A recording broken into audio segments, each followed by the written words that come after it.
की तुम्हाला सगळ्यांना काकीने सांगितलं हळदी कुंकू लावा, पण तुमचं धाडस झालं नाही.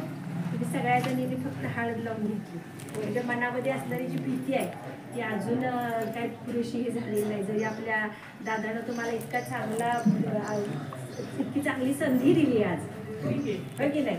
तर म्हणून पहिल्यांदा तुम्हाला कुंकू लावलं की तुमच्या मनातलं थोडंसं मळप दूर व्हावं म्हणून, बाकी काही उद्देश नव्हता.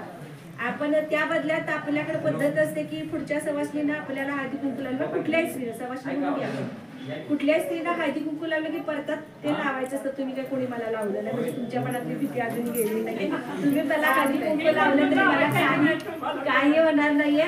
तुम्ही सुद्धा मला हळदी कुंकू मी जसं लावलं तसं तुम्ही मला लावू शकता. या कार्यक्रमाची सुरुवात आपण अशी करतो. असं म्हटलं जातं बघा, ती अशी झेपावता नभ जरासे वासले, पसरली ज्योत्स्ना तिची आणि चंद्रतारे झाले. झेपली उत्तुंग जरी ती, झेपली उत्तुंग जरी ती, पायदारी राखले कवडिले ब्रह्मांड तिने, मागू नका दाखली.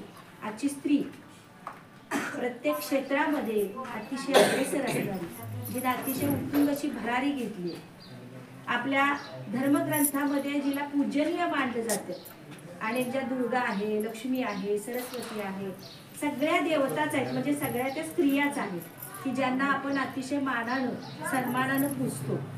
आपण स्त्रियाच नव्हे तर सगळी पुरुष जात सुद्धा त्यांना चांगल्या पद्धतीनं त्यांना पूजते. पण असं असताना सुद्धा काही धर्म मार्तंडांनी आपल्या पुरुष प्रधान संस्कृतीनं अतिशय वाईट अशी बंधनं या स्त्रीवरती लादलेली आहेत आणि त्यातलंच येते.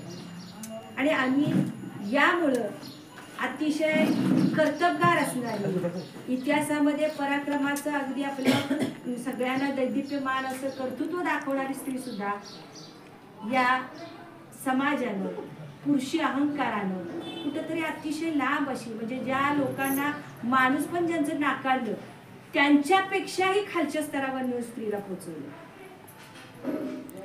पण असं असताना सुद्धा आज इतक्या सगळ्या स्त्रियांना, विशेषतः ज्या विधवा झाल्या अशा स्त्रियांना एकत्र करून अतिशय आयुष्यातला मोठा क्षण, की ज्या क्षणाला कसल्याही पद्धतीचं कुठलंही वाईट दोतक लागू नये अशी माणसाची भावना असते. कारण लग्न म्हटलं की माणसाच्या आयुष्याची सुरुवात, कसलं गालबोट लागू नये म्हणून आपण अतिशय धडपडतो.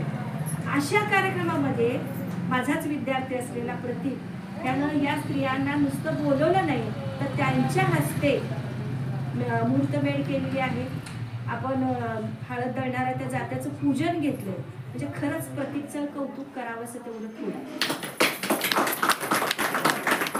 म्हणजे काय म्हणतो, काट्याची वाट दिसते तरीही त्या वाटेवर न थांबता चालणारा अचाट ध्येय आणि अतिशय अफाट असं कर्तृत्व गाजवणारा हा प्रतीक, खरंच त्याच्या या कर्तृत्वाला आणि त्याच्या या धाडसाला सलाम.